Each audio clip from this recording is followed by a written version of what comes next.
மாது தான் மீட்டும் இதமான வீணை கனிவான ஸ்வரம் பாட பதமானது.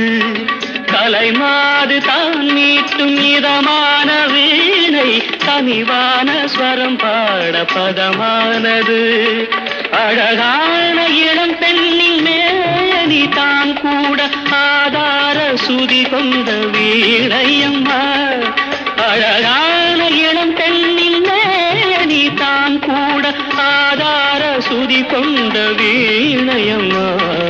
ராகங்கள் 16 உருவான வரலாறு நான் பாடும்போது அறிவாயம்மா.